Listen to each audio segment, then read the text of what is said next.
കാർഷിക ഗ്രാമമായിരുന്നു വാണിയമ്പലത്തിൻ്റെ. അന്ന് ഞാനുള്ള ചെറിയടുത്ത് ഉപ്പ നടന്നിട്ടാണ് കരുവോളം അതിൻ്റെ അപ്പുറമെല്ലാം കൃഷി ചെയ്യാൻ വേണ്ടിയിട്ട് പോകും. അപ്പോൾ ഒരു മുതലാളി എന്ന നിലക്കല്ല അവിടെ പോകുന്നത്. കൃഷി തൊഴിലാളികൾ കൂടെ ജോലി ചെയ്യാനുണ്ടാവും. എന്നാലും ഉപ്പയും ഒരു കൃഷിക്കാരൻ, ഒരു കർഷക തൊഴിലാളിയാണ്. അങ്ങനെ ആ ഒരു നിലവാരം അത് പിന്നെ പയ്യെ പയ്യെ എന്തായി ഒരു അന്ന് കുറവുണ്ടായിരുന്നത് വിദ്യാഭ്യാസത്തിനായിരുന്നു.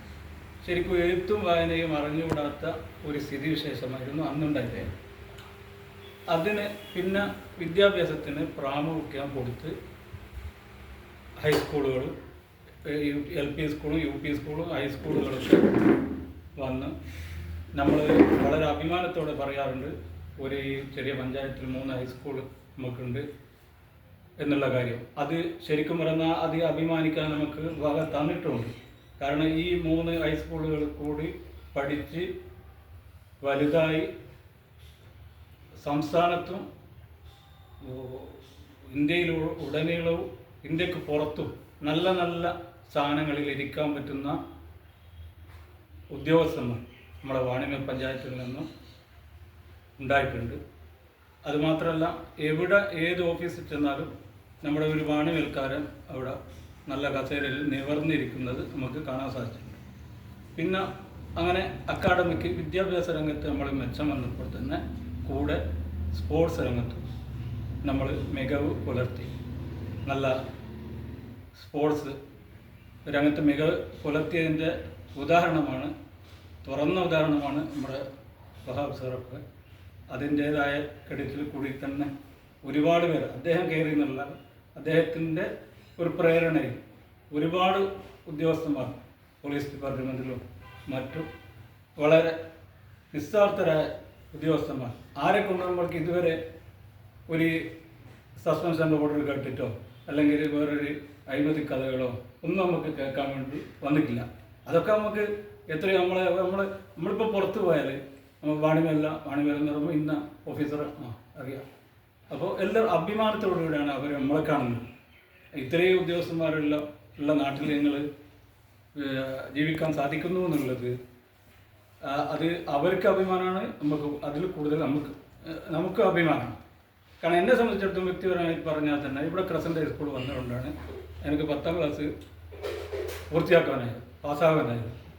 10ാം ക്ലാസ് പാസ്സായതുകൊണ്ടാണ് എനിക്ക് പ്രീ ഡിഗ്രി കോളേജിൽ ജോയിൻ ചെയ്യാനായത്. പ്രീ ഡിഗ്രി പഠിച്ചുകൊണ്ടാണ് ഞാൻ ഡിഗ്രിക്ക് പഠിക്കാനൊക്കെ സാധിച്ചത്. അല്ലെങ്കിൽ അന്ന് ക്രസൻ്റ് ഇവിടെ വന്നില്ലെങ്കിൽ ഞാൻ ആ 7ാം ക്ലാസ് കൊണ്ട് ഞാൻ നിർത്തിയിട്ടുണ്ടാവും. കാരണം വീട്ടിൽ നിന്നുള്ള പ്രേരണ ഉണ്ടാവും, വളയ സ്കൂളിൽ പോകണം.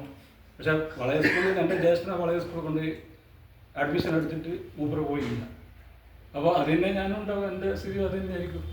അപ്പോൾ ഞാൻ പറഞ്ഞു വരുന്നത് പൂർണ്ണമായും കൃഷി മെയിനായിട്ട് ഉണ്ടായിരുന്ന കൃഷി ഗ്രാമം, കർഷക ഗ്രാമം. പിന്നെ വിദ്യാസമ്പന്നതയിൽ ഈ ഗ്രാമം വളർന്ന് വലുതായപ്പോൾ പിന്നെ കുറേ ഉദ്യോഗസ്ഥന്മാർ വന്നു. അതല്ലാതെ ആ പഴയ കാർഷിക നിലവാരം വളരെ പിന്നോക്കം പോയി. കാരണം അത് കാർഷികത്തിൽ കൂടിയിട്ട് നമുക്ക് ഒരു നഷ്ടങ്ങളാണ് പിന്നെ വരുന്നത്. കർഷകന് കൃഷി ചെയ്ത് നോക്കുമ്പോൾ അതിൽ നിന്നുള്ള ലാഭമില്ലെങ്കിലും ഒരു നഷ്ടം വരാത്തൊരു സ്ഥിതി ഉണ്ടാക്കിയെടുക്കാൻ പിന്നെ സാധിക്കും. അപ്പോൾ ഗവൺമെൻറ് തലത്തിൽ വളരെ സബ്സിഡിയും കാര്യങ്ങളെല്ലാം കൊടുക്കുന്ന പല പദ്ധതികളുണ്ട്. പക്ഷേ അത് നമ്മളെ അടിസ്ഥാന കർഷകരുടെ കയ്യിൽ എത്തിപ്പെടുന്ന ഒരു രീതി ഇല്ലാതെയാണ് ഇപ്പോഴുള്ള നിലവിലെ സ്ഥിതി. പിന്നെ നമ്മളെ റോഡിൻ്റെ കാര്യം പറഞ്ഞാൽ റോഡിൻ്റെ കാര്യവും എല്ലാവരും ആരും ഒരു എതിർപ്പ് പറയാത്തൊരു സംഭവമാണ് ഈ റോഡിൻ്റെ കാര്യം. കാരണം നമ്മൾ ഈ റോഡിൻ്റെ കാര്യം പറയുകയാണെങ്കിൽ നമ്മൾ വാണിയമ്പലം പഞ്ചായത്തിൻ്റെ ഒരു വികസന നേട്ടം അല്ല, നമ്മുടെ ഈ മലബാറിൻ്റെ പ്രത്യേകിച്ച് തലശ്ശേരി താലൂക്ക്, വടകര താലൂക്കിൻ്റെ ഒക്കെ ഒരു വികസന മുന്നേറ്റമാണ് ഈ റോഡ് വരുന്നതിലൂടെ നമുക്ക് ഉണ്ടാവുക. അതേസമയത്ത് വയനാടിൻ്റെ വികസനവും. അപ്പോൾ ഞാൻ പറഞ്ഞു തരുന്നത്, അപ്പോൾ നമുക്ക് ഈ റോഡിൻ്റെ കാര്യത്തിൽ ഒന്ന് ശക്തമായി ഇടപെടുക, അതിൻ്റെ ഉയർന്ന നിലവാരത്തിലുള്ള രീതിയിലുള്ള ആൾക്കാരൊക്കെ പങ്കെടുപ്പിച്ച് ഒരു ചർച്ചയും കാര്യങ്ങളൊക്കെ നടത്തി അതിൻ്റെ എവിടെയൊക്കെയാണോ നമുക്ക് മുട്ടേണ്ടത് അവിടെയൊക്കെ മുട്ടാൻ വേണ്ടിയിട്ട് നമ്മളെ കഴിയുന്നത് നമ്മൾ, അല്ലാണ്ട് ഒരു കൂട്ടായ്മ കൊണ്ട് നമ്മൾ ഇത്രയും വലിയൊരു പദ്ധതി വരും എന്ന ഒരു അമിതമായ പ്രതീക്ഷ നമുക്കില്ല. പക്ഷേ നമ്മളെ കഴിയുന്നത് നമ്മളും ഇതിന് വേണ്ടിയിട്ട് പ്രവർത്തിക്കുക. മറ്റ് കാര്യങ്ങൾ, കൃഷിക്കാരൻ്റെ കാര്യങ്ങളും മറ്റതെല്ലാം ഇവിടെ വാണിക ഗ്രാമപഞ്ചായത്ത് ഒരു അനുകൂലമായിട്ടുള്ള എന്തായാലും നിലപാടുകളെല്ലാം എടുക്കും. അപ്പോൾ അത് വെച്ചിട്ട് നമ്മളിപ്പം മാറി വന്ന